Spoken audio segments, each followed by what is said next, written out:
संस्थापनार्थाय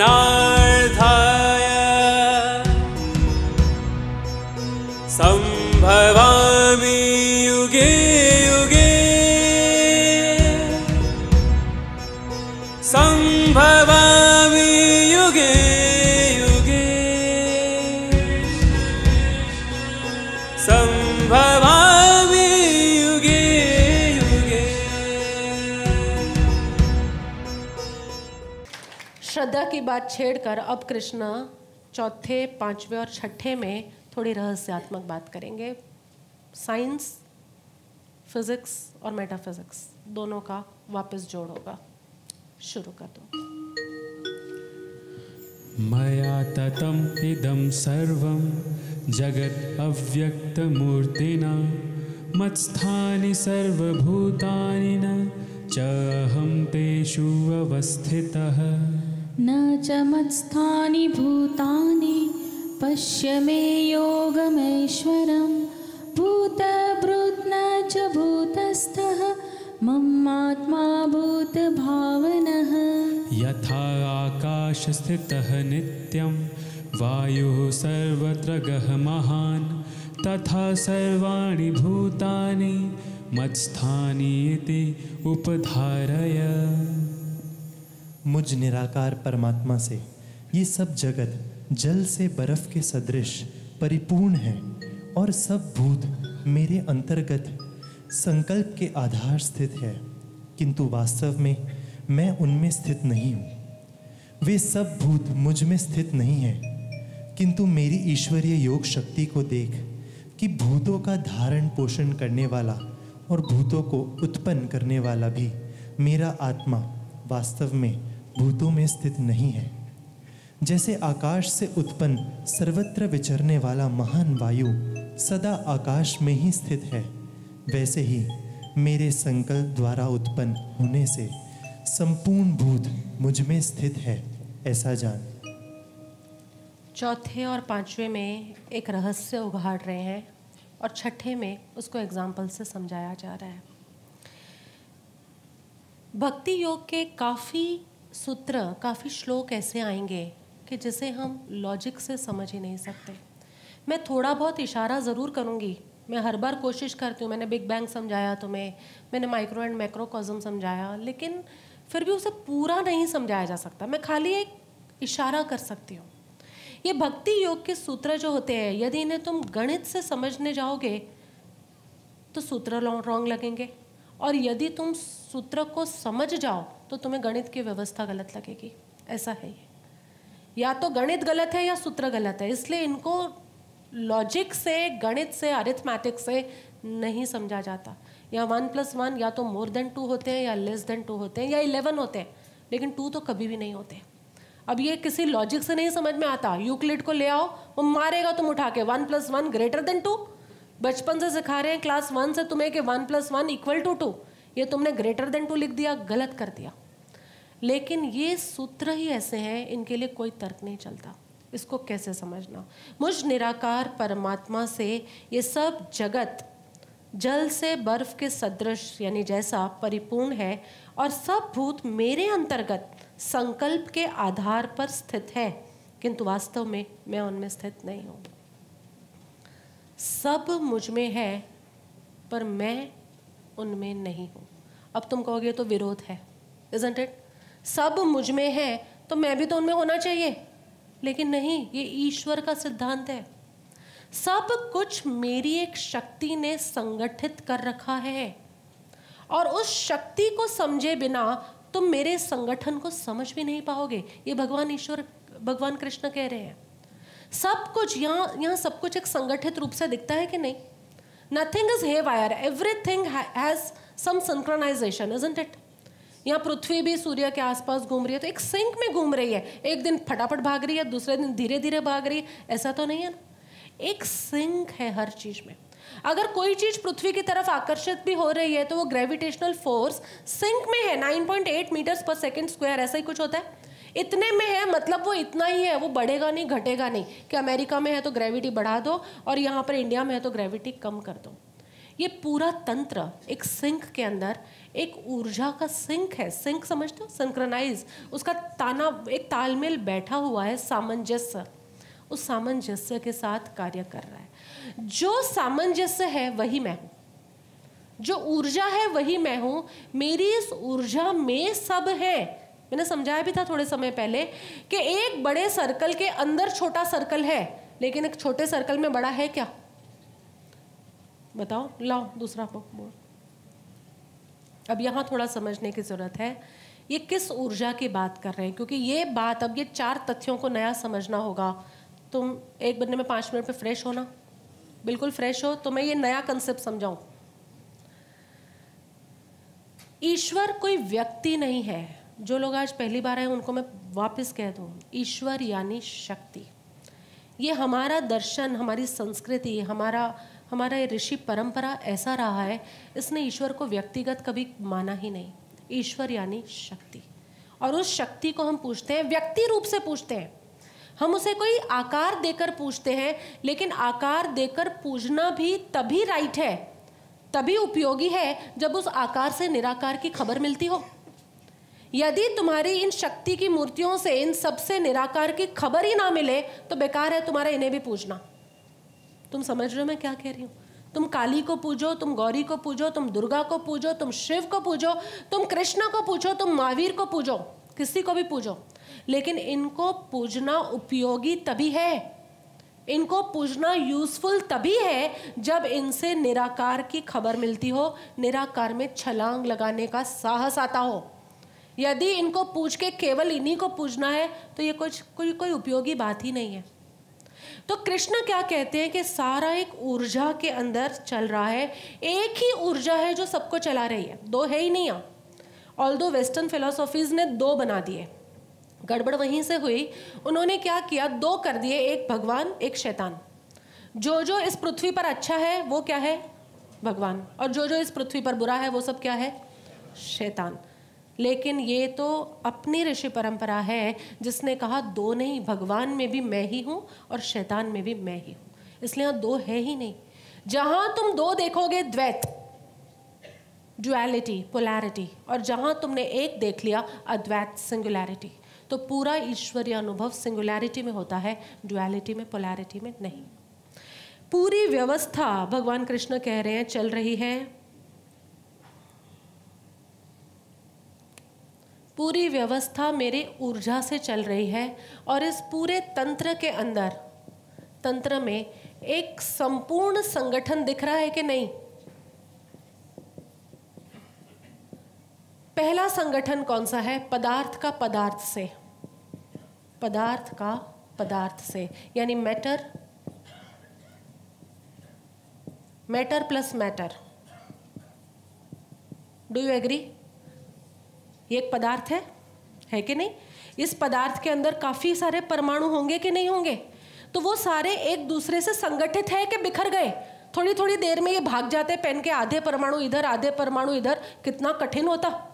सब कुछ कहीं किसी शक्ति से जुड़ा है कि नहीं जुड़ा? ये मेरे वस्त्र हैं, इसके अंदर भी ये पदार्थ का पदार्थ से संगठन है कि नहीं? लेकिन सब कुछ जुड़ा हुआ है। रोज उठे और पता चले एक धागा इधर बिखर गया, एक धागा उधर बिखर गया, हमारी जीवन व्यवस्था क्या होगी? ये एक टेबल भी है, तो टेबल के अंदर भी कितने परमाणु होंगे? असंख्य। और वो असंख्य परमाणु एक दूसरे से सटे हुए, जुड़े हुए हैं कि नहीं है? तो कोई शक्ति है जो उसको जोड़ के रखती है, हाँ कि नहीं? यहाँ अध्यात्म की भाषा में उस शक्ति को ईश्वर कहते हैं। तुम कहते हो नहीं हमें ज़्यादा अच्छा नहीं लगा, तो हम यहाँ पर विज्ञान की भाषा में इसे इलेक्ट्रोमैग्नेटिक फोर्स कहते हैं, है कि नहीं है? इलेक्ट्रोमैग्नेटिक फोर्स, इसको किसने, इसके प्रोटॉन्स, न्यूट्रॉन्स, इलेक्ट्रॉन्स को किसने टाई किया हुआ है? एक शक्ति है।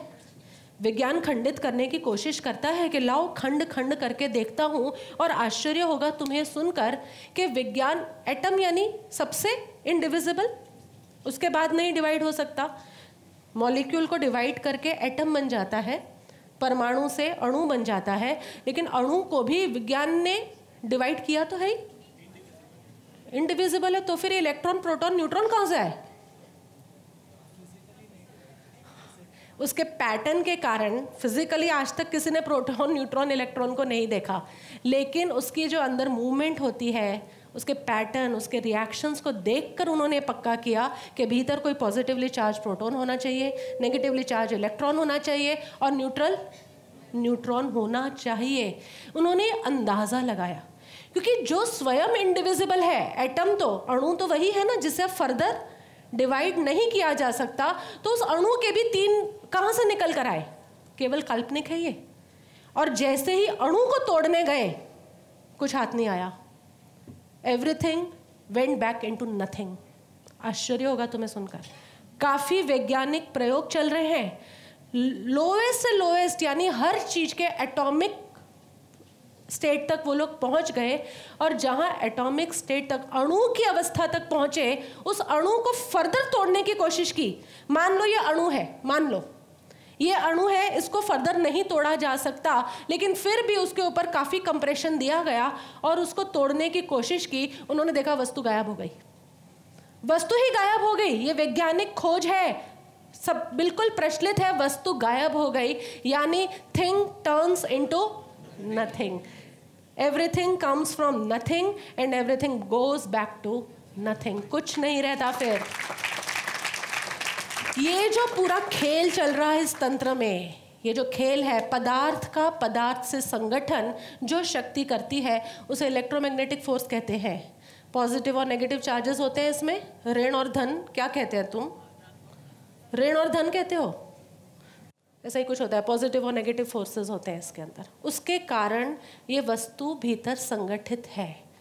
अध्यात्म कहता है जिस शक्ति के कारण ये संगठन है वो मैं हूँ, और तुम्हारा साइंस कहता है जिस शक्ति के कारण ये संगठन है वो इलेक्ट्रोमैग्नेटिक फोर्स है, एनर्जी है। लेकिन एनर्जी तो कह ही रहा है ना, फोर्स यानी एनर्जी। तो विज्ञान भी ऊर्जा तक तो पहुंच ही गया, लेकिन उस ऊर्जा को ईश्वर नहीं मानेगा वो।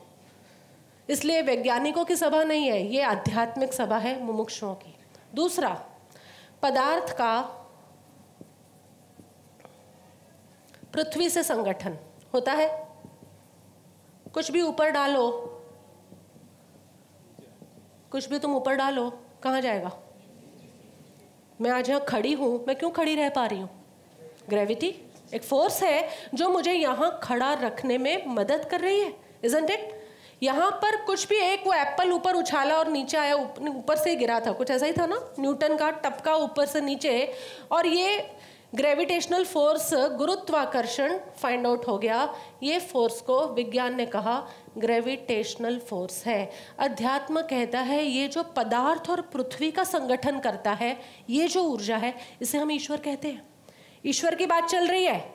मेटाफिजिक्स, अध्यात्म ईश्वर की बात कर रहा है, और फिजिक्स, विज्ञान, उसे ऊर्जा का नाम दे रहा है। बस वो ऊर्जा पे खड़ा है, हम उसे ईश्वर कहते हैं, लेकिन है बहुत ही समानता।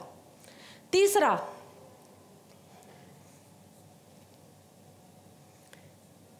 व्यक्ति का व्यक्ति से संबंध। व्यक्ति का व्यक्ति से संगठन है कि नहीं है?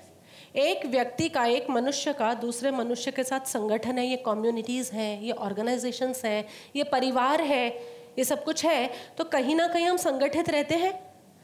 तो एक व्यक्ति का दूसरे व्यक्ति से संगठन का मतलब क्या है? एक माइंड का दूसरे माइंड से संगठन, इजंट इट? जहां तुम्हारे माइंड के बिलीफ सिस्टम तुम्हारे बिलीफ सिस्टम से मिल गए, हम संगठित हो गए कि नहीं?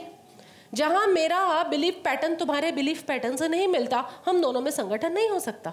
लेकिन इस पूरे तंत्र के अंदर लोगों में संगठन होता दिखता है कि नहीं दिखता? ये कहीं ना कहीं संगठन के 2 कारण हैं। पहला तो कारण है व्यक्ति का व्यक्ति से संगठन, ये माइंड टू माइंड है। पहला कारण इसका है हमारे थॉट पैटर्न्स। एक व्यक्ति दूसरे व्यक्ति की तरफ आकर्षित क्यों होता है? तुम मेरी तरफ आकर्षित क्यों होते हो? मेरे विचार तुम्हारे विचार से कहीं ना कहीं मिल रहे हैं, या तुम जो खोज रहे थे, जो तुम्हें पता भी नहीं था, उसकी बातें यहाँ पर चल रही है, इसलिए तुम SRM के प्रति आकर्षित होते हो। तो दूसरा एक और अट्रैक्शन होता है जिसे यौन आकर्षण, सेक्सुअल अट्रैक्शन भी कहते हैं। सेक्सुअल पैटर्न के कारण स्त्री पुरुष की तरफ आकर्षित होती है और पुरुष स्त्री की तरफ आकर्षित होते हैं। ये भी तो एक कारण है आकर्षण का, हाँ कि नहीं? ये यौन संबंध के कारण भी हम दूसरे व्यक्ति के प्रति आकर्षित होते हैं, दूसरा हमारे प्रति। लेकिन ये आकर्षण है। तुम विज्ञान को कहो ये आकर्षण दिखाओ, क्या होता है? वो कहेगा हार्मोनल चेंजेस होते हैं, ये होता है, वो होता है, ब्रेन यहाँ से कुछ सिक्रीट करता है। वो अपनी विज्ञान की भाषा में बोलता रहेगा। लेकिन क्यों करता है भाई, ये तो बताओ। ठीक है, ब्रेन ने कोई हार्मोन सिक्रीट किए जिसने सेक्स एनर्जी को बढ़ावा दिया, लेकिन व्हाई ब्रेन ने ये हार्मोन सिक्रीट क्यों किए, ये तो बताओ। नहीं, उसका कोई आंसर नहीं है। तुम्हारे अंदर थॉट आया इसलिए सिक्रीशन शुरू हो गया।